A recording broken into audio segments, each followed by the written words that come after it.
Capítulo 29. Sesión de estudio intensivo.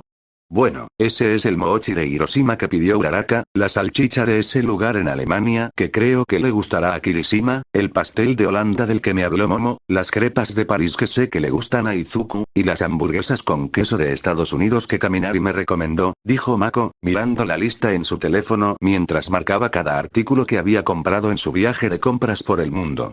Le había llevado alrededor de una hora tenerlo todo preparado, pero por suerte la primera sesión de estudio de la clase ya estaba lista.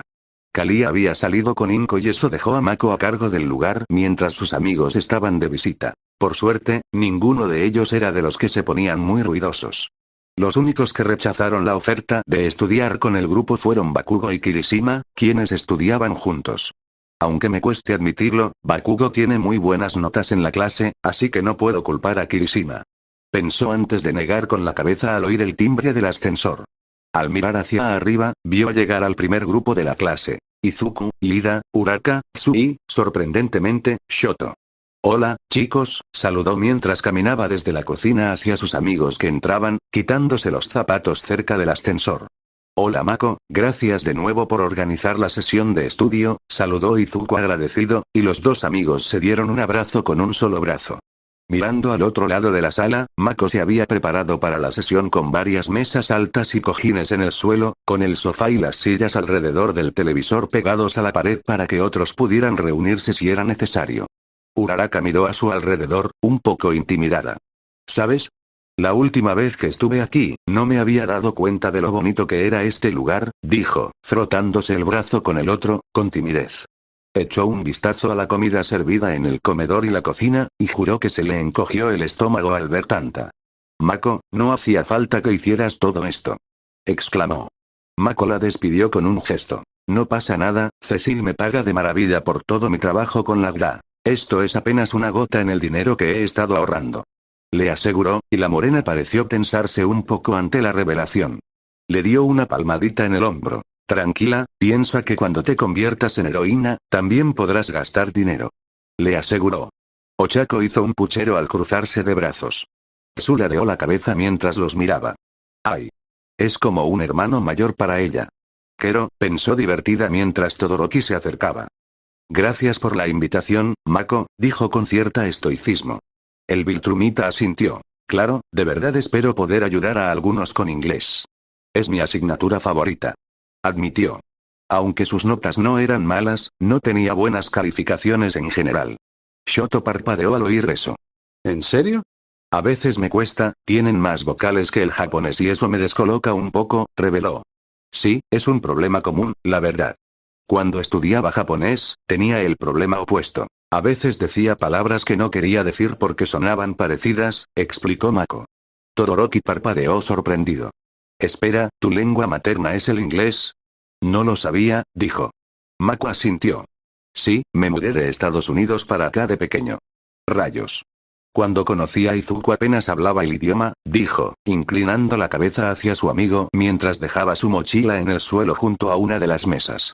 Izuku sonrió, sí, recuerdo que llamaste a Kaachan, Banboy por un tiempo porque no sabías cómo leer su nombre, recordó mientras Shoto y Mako se sentaban a la mesa con él, y Ida y Tsu mientras Uraraka miraba el mochi que Mako había recogido. Admito que hice eso para molestarlo por un tiempo, admitió Mako con una sonrisa. Tsu miró a los dos amigos. ¿Saben? A veces cuesta creer que hayan tenido las mismas experiencias de niños, comentó, y Mako e Izuku la miraron con curiosidad. Sin ánimo de ofender, Mako, pero parece que le provocas más odio a Bakugo que a Izuku, que es absolutamente nada, explicó. El adolescente resopló mientras Izuku se frotaba la nuca. Bueno, nunca tuve problema en decirle a Bakugo lo que pensaba de él. Necesita un poco de ego, dijo con sinceridad mientras sacaba sus libros de inglés. No sé por qué Kirishima anda con él, admitió. Ida levantó la mano. Aunque coincido en que el comportamiento de Bakugo a veces puede ser inapropiado, se toma sus estudios muy en serio, lo elogió. Mako puso los ojos en blanco cuando el ascensor volvió a sonar. Al mirar hacia arriba, vio que Kaminari, Hir, Momo y Sato salían de la caja y entraban en su casa. ¿Vives aquí, tío? Exclamó Kaminari, mirando a su alrededor. Hir le dio un codazo en el costado sin mucha delicadeza mientras la Pang lo saludaba con un gesto de la cabeza. Gracias por la invitación, Mako. ¿Dónde puedo sentarme? Preguntó, levantando su bolso. Mako ignoró la pregunta con un gesto. Como quieras, no tenía un sistema establecido, estoy repasando inglés porque se me da bien. Pero creo que Izuku podría ser el mejor en cuanto a estudios de héroes, necesito refrescar las leyes de procedimiento. Admitió mientras Izuku abría su cuaderno junto con su propio libro de texto sobre el tema. Hira sintió y se acercó a una de las mesas vacías. Poco después de la llegada del segundo grupo, el resto de la clase empezó a llenar el apartamento poco a poco, agradeciendo a Mako por organizar su reunión y por proporcionar comida. Cuando todos estuvieron sentados en sus respectivos lugares, Ida se puso de pie. «Atención, compañeros», dijo, captando la atención de todos. Mientras Mako tuvo la amabilidad de organizar nuestro primer grupo de estudio extraescolar, Yao Yorozu y yo preguntamos por ahí y buscamos en qué asignatura tenía más dificultades y en qué destacaba cada uno. Por eso, hemos creado este diagrama, dijo, señalando un diagrama de asientos que parecía haber sido elaborado con bastante rapidez. Mako parpadeó. ¿De dónde sacaste eso, amigo?, preguntó. Momo se aclaró la garganta. Oh, olvídalo, dijo, restándole importancia a la pregunta mientras miraba el plano de asientos. Sus mayores dificultades se centraban en matemáticas e historia, y también en geografía, pero había mejorado desde que empezó a trabajar con el GRA. Por ello, su grupo asignado estaba formado por Momo, Shoji, Mina y Aoyama. Sentados a la mesa, los 5 se pusieron manos a la obra. Si bien no era de extrañar que Momo fuera fácilmente la más indicada para dar clases particulares de matemáticas, sorprendentemente tuvo dificultades con geografía, con la que Mako la ayudó. Y aunque Mako necesitaba ayuda con historia, Aoyama pudo explicar las cosas de una manera mucho más clara para que él las entendiera. Mina se benefició de las lecciones generales que discutieron y Shoji, para sorpresa de todos, conocía una gran cantidad de estudios de héroes que podrían poner a Midoriya a prueba. Y como ves, amigo, la ley de acción justificable fue lo que permitió a los héroes intervenir primero en situaciones de emergencia. Pero no fue hasta más tarde que los héroes pudieron operar de forma independiente, explicó Aoyama, señalando algunas de las notas que Mako había tomado durante la clase. El Viltrumita tarareó mientras escribía una nueva viñeta que indicaba lo que Aoyama decía. Mina gimió a un lado de los dos mientras le daba un mordisco a los susuajes que Mako había recogido. Amigo, la comida es de verdad. ¿Cómo sabías de esto?, preguntó antes de darle otro bocado. Mako levantó la vista de sus notas. Mi papá a veces volaba para traernos comida a domicilio de todo el mundo. Y cada noche que él y mi mamá tenían una cita, buscaban una nueva en algún sitio, explicó con cariño. Shoji parpadeó sorprendido. ¿En serio? Es difícil de imaginar, dijo con una de sus bocas. Mako parpadeó confundido antes de comprender lo que quería decir. La única persona que veía a su padre como él era Izuku. Para todos los demás, la primera vez que lo conocieron fue el día en que sus motivos se revelaron al mundo. Sí, ahora que lo pienso, debe sonar bastante extraño, admitió con una sonrisa tímida. Shoji levantó una mano. No quise decir, está bien, lo entiendo. Lo tranquilizó Mako antes de que un timbre familiar resonara en su oído. Oh, un segundo, chicos, ¿es broma?, dijo, levantándose de la mesa antes de salir al balcón y contestar el auricular. Cecil, ¿qué pasa?, preguntó. Mako, tengo un problema ahora mismo. Necesito que despegues y te pongas en marcha. Te daré detalles durante el trayecto, dijo Cecil. Mako miró por encima del hombro a sus compañeros con un gruñido de irritación. ¿Pasa algo?, preguntó Cecil. No, solo estaba estudiando hoy, estaré en el aire, dijo antes de colgar. No podía quejarse precisamente, después de la invasión alienígena, Cecil lo dejó libre una semana con las prácticas de Mirko. Así que necesitaba volver al trabajo tarde o temprano. Al volver adentro, pasó volando junto a su amigo y subió a su habitación, donde su disfraz estaba colgado en la puerta del armario. Se lo puso rápidamente, se calzó la bota mientras salía flotando de la habitación y cerraba la puerta. Lo siento, chicos, me llamaron, se disculpó mientras bajaba a la sala, poniéndose la bota por completo. Ida se incorporó. Mako, aunque entiendo tus compromisos, espero que regreses pronto para que puedas aprovechar al máximo tu tiempo de estudio, dijo mientras el adolescente se bajaba la mascarilla antes de salir corriendo hacia el balcón, con algunos papeles revoloteando desde su despegue. Al diablo con mis apuntes, exclamó Mineta, intentando recogerlos antes de que las chicas vieran los garabatos que había hecho en los márgenes.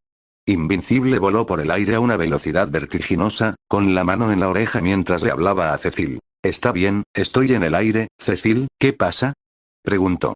«Hemos estado rastreando una célula de villanos que opera a escala global como sicarios en el mercado negro. Les perdimos el rastro en China hace unas semanas, pero tuvimos suerte. Los avistaron en un astillero de la costa china», le explicó Cecil por el comunicador mientras Invincible volaba hacia el oeste. «Bueno, ¿cuántos de estos son, Cecil?». «Dijiste una célula, así que supongo que un grupo pequeño», preguntó. «La célula principal, con sus pesos pesados, es relativamente pequeña, de 4 o 5 miembros, pero hay una docena de pistoleros a sueldo, al menos esa es la estimación», le informó Cecil. Mako sonrió para sí mismo. «Muy bien, los atraparé y los empacaré para ti y volveré a casa a tiempo para terminar de estudiar», dijo mientras surcaba el cielo a toda velocidad, arrastrando los brazos a los costados mientras estiraba los pies para no oponer tanta resistencia al viento. Robot examinó el cuerpo clonado con los sensores en los ojos. El clon había tardado menos en formarse que los gemelos Muller, principalmente debido a la gran diferencia de tamaño entre su cuerpo humano y el de ellos. Sus huesos, musculatura y piel se formaron en la cápsula. Aún faltaban unos días, ya que el sistema inmunitario estaba siendo modificado genéticamente para adaptarlo a las necesidades de Robot, pero además había surgido otro problema. Tenías razón sobre la mutación de tu cerebro. Sus neuronas son mucho más grandes de lo que la máquina está acostumbrada a procesar. Tendremos que hacer algunos ajustes al proceso de trasplante de consciencia, pero debería estar bien, dijo uno de los Muller mientras manipulaban la máquina entre dos mesas. Robot dirigió su atención al villano mientras examinaba los cascos conectados mediante cables a la gran máquina. Calculo que, al ritmo de crecimiento del cuerpo, debería estar listo para el procedimiento en 2 o 3 días. Debo admitir que es muy efectivo, dijo Robot mientras se acercaba a la máquina. Sin embargo, tengo curiosidad. Con el éxito de su proceso de clonación, ¿por qué no explorar otras aplicaciones? ¿El trasplante de órganos, por ejemplo?, preguntó. El otro Muller, que estaba frente a la computadora revisando las modificaciones de la secuencia de ADN que se estaban realizando en el cuerpo, levantó la vista. Bueno, para empezar, el costo del servicio sería demasiado alto. Solo el fluido celular que usamos para cultivar los cuerpos clonados costaría millones de dólares, y no hay ningún sistema de salud en el planeta que pueda costearlo. Explicó. En segundo lugar, comenzó el otro gemelo, están los problemas éticos. Nos estamos haciendo los dioses. Es antinatural. Bla, bla, bla. Incluso si un país apoyara nuestro trabajo, pasarían décadas antes de que alguna legislación pudiera legalizar su uso. Razonó. Y luego está el hecho de que ustedes dos son criminales, añadió Robot secamente. El Muller de la máquina lo miró fijamente. Por favor, ni se te ocurra hacerte el santurrón con nosotros, fuiste tú quien vino a por el cuerpo del clon. Respondió con sarcasmo. Y no lo olvides, si sospechas que intentas traicionarnos, esto se va al garete, literalmente, dijo, mirando la vitrina. Robot lo miró fijamente, el hecho de que los ojos de la máquina no parpadearan solo se sumaba a su mirada. Entiendo perfectamente. Al llegar al astillero, Mako tenía una vaga idea de qué esperar según la descripción de Cecil. Y hasta el momento, lo que había encontrado había cumplido con creces sus bajas expectativas. Ametralladoras, vaya, no se ven todos los días, bromeó Invencible mientras el grupo de hombres descargaba en el Viltrumite mientras volaba hacia el carguero varado que les servía de base de operaciones. Por suerte, su traje era tan fino que las balas ni siquiera perforaban la tela, sino que rebotaban en su piel debajo del traje. Avanzando a toda velocidad, agarró el cañón de una de las armas que le disparaban, levantándolo de las manos del hombre antes de estrellarle la culata en la cabeza, dejándolo inconsciente. Aguanta. Aguanta. Puedo hacer un pretzel con esto. Bromeó Invincible mientras hacía una bola con el arma. ¡Ay, tío! Necesito otra. ¿Me la sujetas, por favor? Preguntó antes de lanzar la bala al pecho de uno de los hombres, apenas lo suficientemente ligera como para que los lanzara por los aires y atravesase una de las cajas de madera en la cubierta del barco. Disparó a otro por la cubierta, atravesó con el hombro a un grupo de pistoleros y golpeó a otro en la cara. Bien, chicos, ¿dónde está su líder?, preguntó mientras flotaba sobre los secuaces que había superado fácilmente. Un par de enormes brazos morados se abalanzaron sobre Invincible desde arriba, estrellándolo contra el escritorio de la nave. Sobre él se alzaba un hombre morado y musculoso con brazos enormes. ¿Crees que puedes entrar aquí y estorbarnos, pequeño gamberro? Gritó el hombre morado, levantando las manos para golpear al adolescente de nuevo. Sin embargo, Invincible reaccionó rápidamente, metiendo el pie en el suelo y disparándole un golpe en el pecho, dejándolo sin aliento. Sí, más o menos.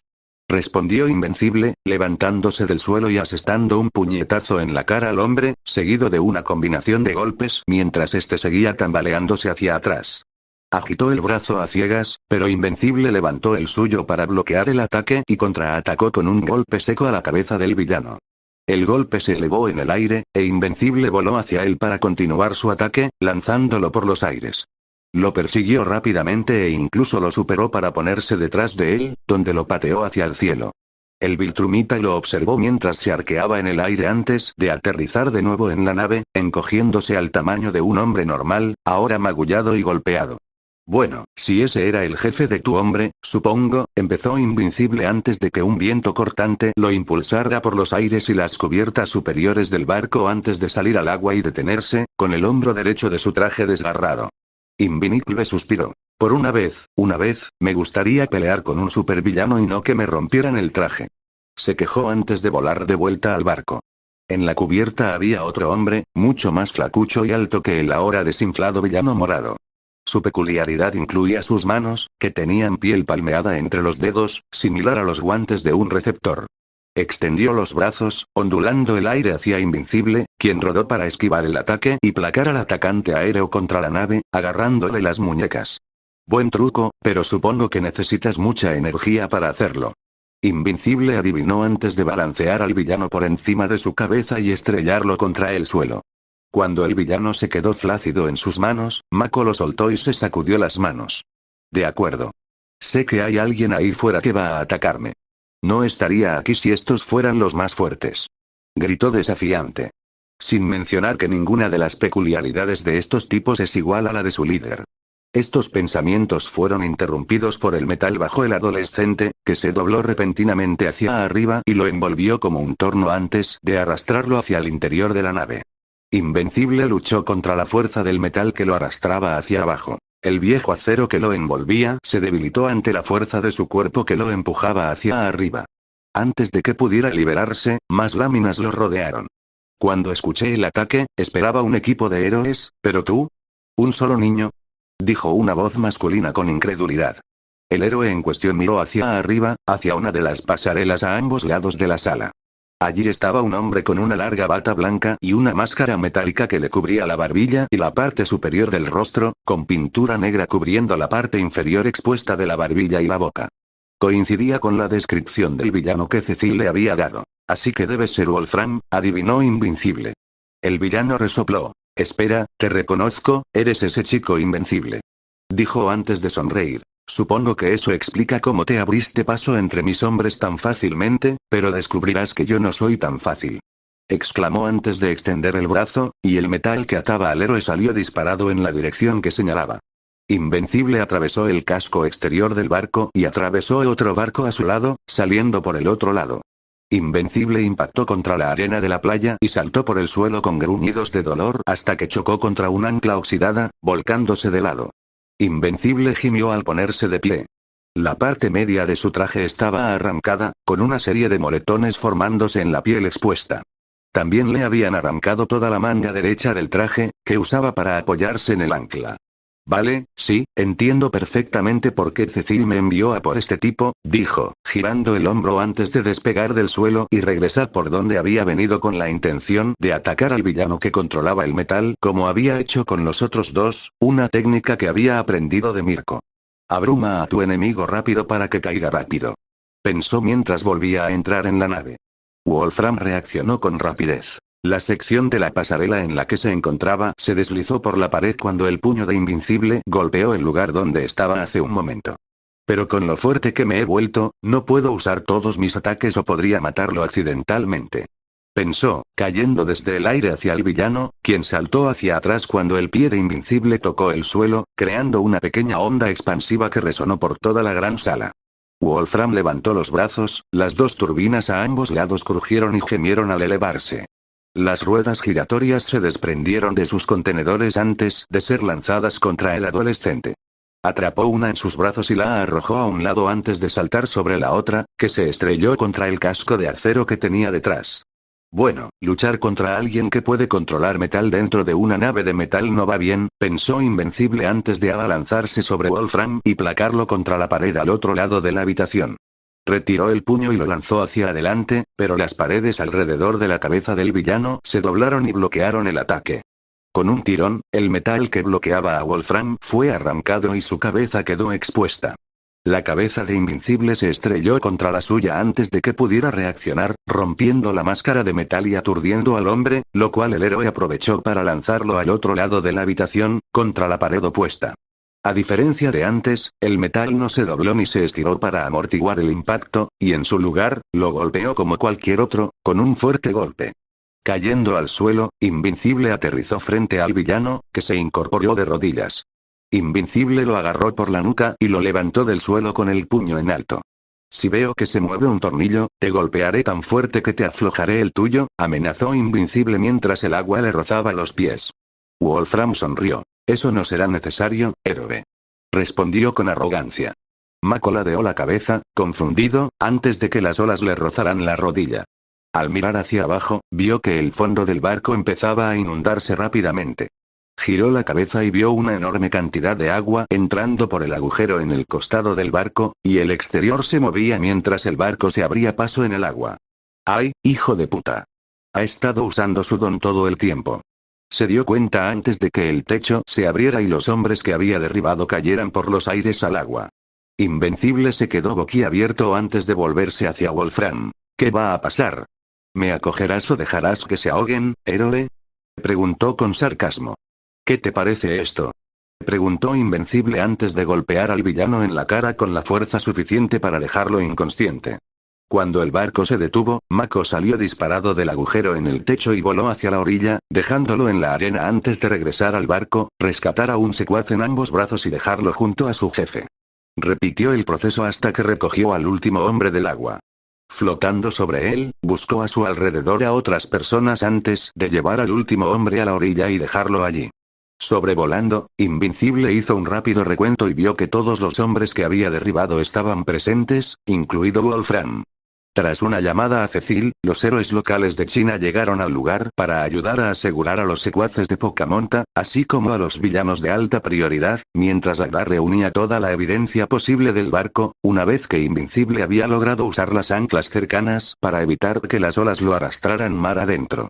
Invencible también les había ayudado a trasladar la mayor parte de la evidencia a la costa. Cajas de armas y munición, dinero utilizado para pagar sus servicios y computadoras que usaban para comunicarse con clientes en la red oscura, o, más precisamente, lo que quedaba de ellas. Parece que Wolfram destruyó las computadoras mientras te enfrentabas a sus fuerzas, explicó Donald mientras Invencible y él observaban a unos agentes cargar los restos de las computadoras portátiles y las computadoras en bolsas de evidencia. Los componentes electrónicos presentaban diversos daños. De hecho, probablemente intentó hundir el barco para dificultar aún más la recuperación de las pruebas. Invencible miró las computadoras portátiles destrozadas que estaban en el suelo en bolsas de plástico. ¿Qué esperaban encontrar? Preguntó con curiosidad. Información sobre su próximo objetivo, así como quién los contrató, explicó Donald mientras él y su héroe se alejaban y se dirigían al autobús de la prisión donde estaban subiendo a la fuerza los secuaces. Las preguntas preliminares indican que todos estos tipos son sicarios. No conocen ningún detalle. Los dos villanos a los que te enfrentaste parecen ser amigos habituales de Wolfram, pero son tan reservados como él, dijo el hombre, volviéndose hacia el adolescente. Mako se cruzó de brazos. Qué lástima. Así que el que los contrató aún pudo alcanzar su objetivo. Se dio cuenta. ¿Tienen alguna forma de recuperar los datos de las computadoras? Seguro que Robot tiene alguna idea, sugirió mientras continuaban su caminata. Donald asintió. Está de año sabático ahora mismo, algo sobre un posible tratamiento para su enfermedad. Pero cuando pueda, veré qué puede hacer. Dijo que estaba de acuerdo. ¿En serio? Ojalá le vaya bien, dijo Invencible con preocupación, recordando la situación de Rex en Lagda. Tengo que irme corriendo a decirle a Robot que espero que le vaya bien si lo ves, preguntó. Donald asintió con una sonrisa. Lo haré. Invencible asintió antes de despegar hacia el cielo y atravesarlo de regreso a Japón. Mientras se alejaba volando, Donald sacó su teléfono y marcó el único número. Señor, soy yo. Invincible acaba de irse. Wolfram y sus hombres no dicen nada, pero parece que nuestra información era correcta. ¿La evidencia coincide con el contrato de Island? Preguntó Cecil. Hace una semana, uno de sus agentes de inteligencia rastreó un contrato publicado en la red oscura para un trabajo. La descripción era vaga, pero el objetivo era Island. Sin embargo, los detalles se mantuvieron intencionadamente vagos. No obstante, para llevar a cabo cualquier robo o delito en Island con éxito se requeriría a alguien de adentro, lo cual se descartó, ya que, tras los sucesos con el fiscal de distrito Sinclair, cualquier persona con cualquier nivel de autorización de seguridad era sometida a una verificación exhaustiva de antecedentes para evitar cualquier organización criminal. O alguien con habilidades de hacking de alto nivel, y dado que la ciberseguridad de Island podía rastrear la ubicación de cualquiera que siquiera considerara hackear sus redes, eso era un desafío, pero no imposible. Además, los hombres de Wolfram no parecen tener antecedentes en ciberdelitos. Sin embargo, el equipo que recuperamos en la escena indica que alguien los respalda, explicó Donald. Que nuestros técnicos de laboratorio revisen sus equipos. A ver si podemos averiguar quién los fabricó, dijo Cecil. Donald asintió pero hizo una pausa. Señor, ¿por qué no mantener a Mako al tanto de esto? Porque la última vez que alguien amenazó a su novia, casi le reventó la mandíbula. Demuestra que tiene el juicio nublado cuando hay seres queridos involucrados, así que por ahora no sabemos si tienen a Island en la mira. Y hasta que no podamos detenerlo, o ya lo hayamos detenido, él tampoco necesita saberlo, explicó Cecil. Al regresar a casa de trabajar con la GRA, Mako abrió la puerta y la mayoría de la clase lo observó con expresión de asombro, viéndolo maltrecho. «¡Madre mía!», exclamó Kirishima mientras Max se quitaba la máscara. «¿Estás bien?», preguntó al entrar el adolescente en su casa, cerrando la puerta. «¿Qué?», preguntó Mako antes de mirar el estado de su disfraz. «Oh. Sí, no, estoy bien. Un par de moretones, pero el disfraz lo hace parecer peor de lo que es», dijo con un gesto de desdén mientras cruzaba la habitación hacia la cocina, donde agarró un plato y una porción de pizza que había comprado antes de volver a su mesa. Mina lo miró preocupada. «¿Estás seguro? ¿No necesitas ir a ver a Recovery Girl?», preguntó con preocupación. El Viltrumita se encogió de hombros. «Me han dado palizas mucho peores», respondió, y la sala quedó en silencio absoluto ante la respuesta casual. Mako miró a su alrededor y se dio cuenta de repente de que quizá no había sido la mejor elección de palabras. «Quiero decir, ya saben a qué me refiero», dijo, negando con la cabeza. Mina frunció el ceño cuando Mako se quitó la máscara y la dejó caer en su regazo antes de darle un mordisco a su comida.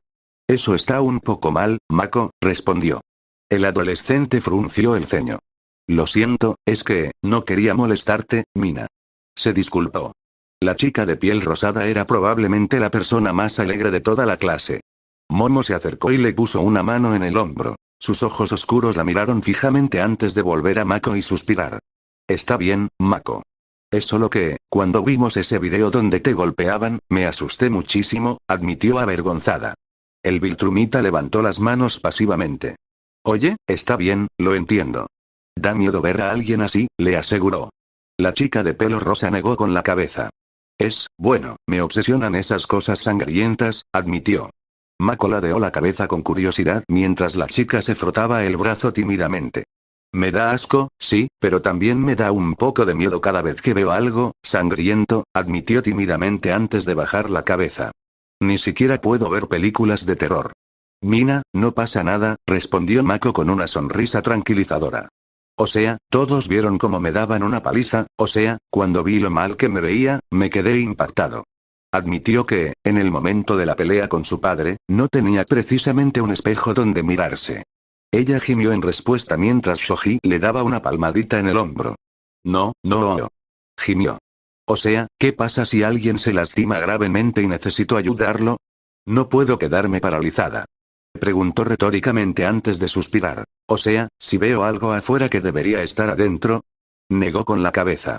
Izuku se frotó la cabeza. «No es una reacción exagerada», dijo en tono de apoyo. Zero se apartó de su mesa. «Podrías intentar pasarla, antes le tenía miedo a las alturas», admitió, provocando que todos se volvieran hacia él sorprendidos. Su último ejercicio con All Might tuvo a Zero balanceándose por la zona industrial como un trapecista. Recuerdo que era tan malo que no podía asomarme por la barandilla sin asustarme, admitió tímidamente. Las manos de Mina golpearon la mesa mientras se inclinaba sobre ella. ¿En serio?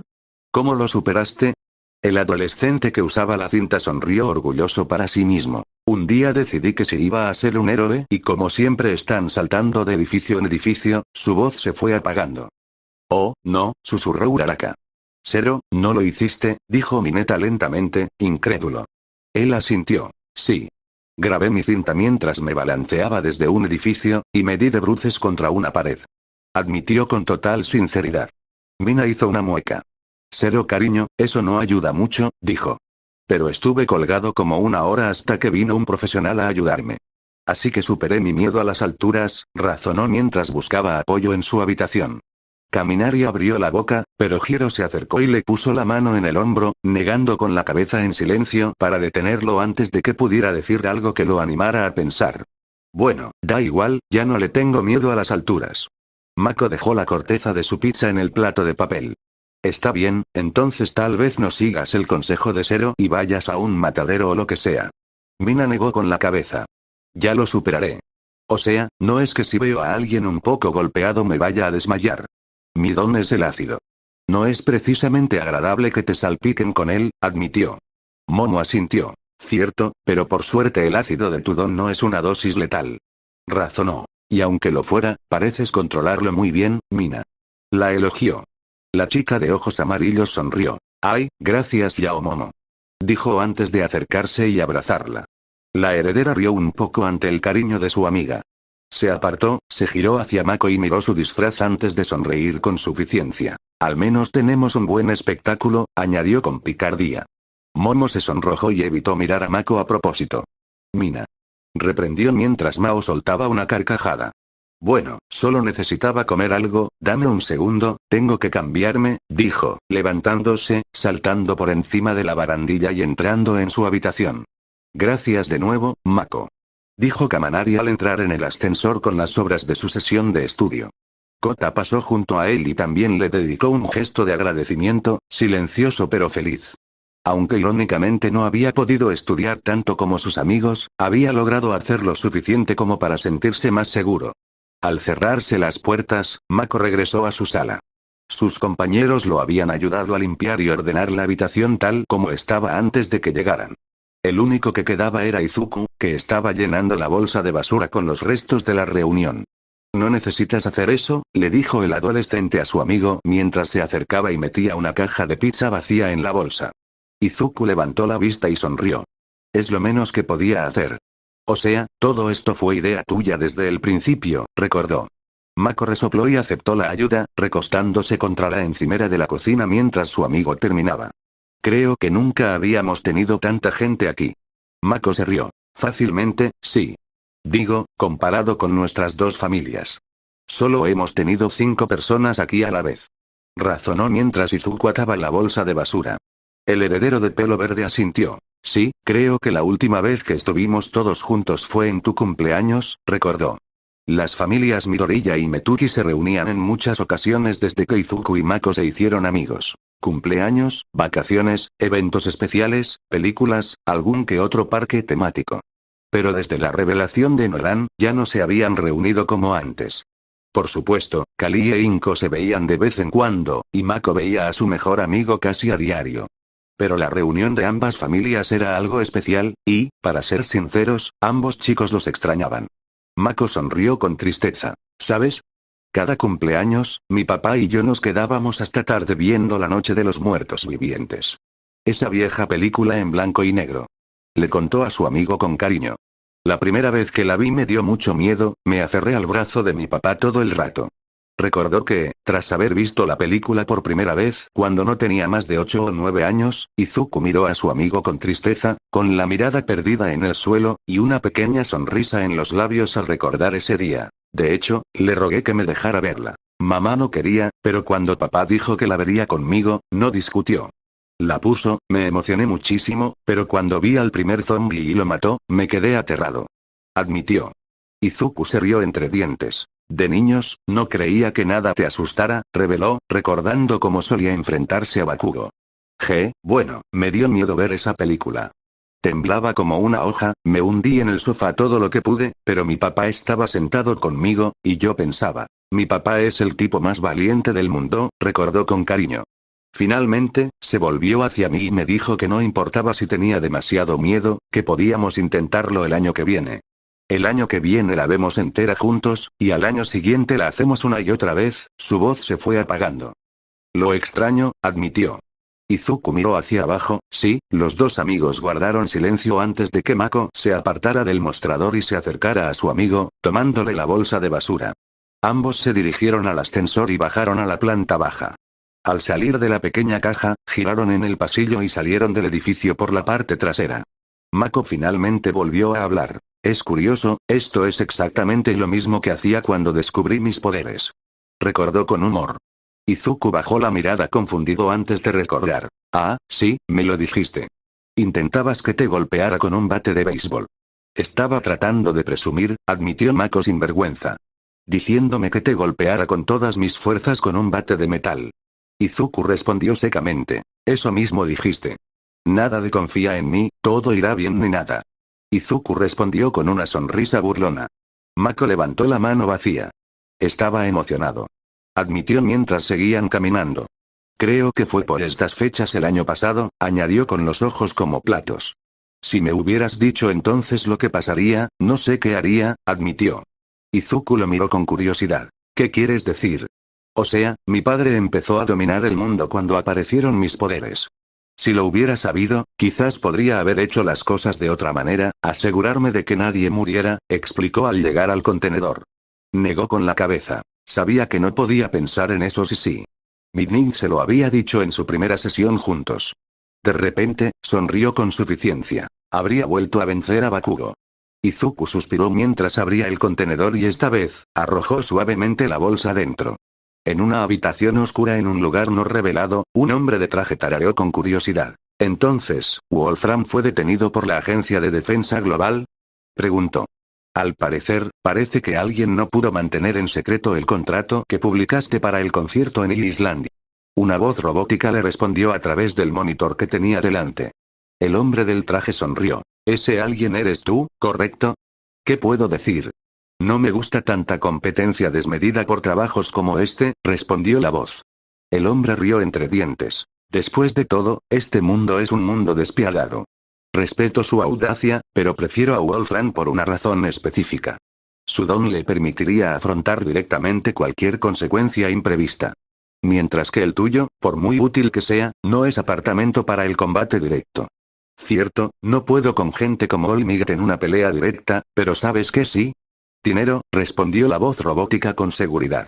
Desde que la Tierra se convirtió en un punto en el mapa intergaláctico, he estado atento a cualquier cosa o persona que pueda ser útil. Envié esta señal discreta para intentar conseguir algo que podamos usar. Y resulta que tengo a alguien que está deseando pelear con un peso pesado, explicó la voz robótica.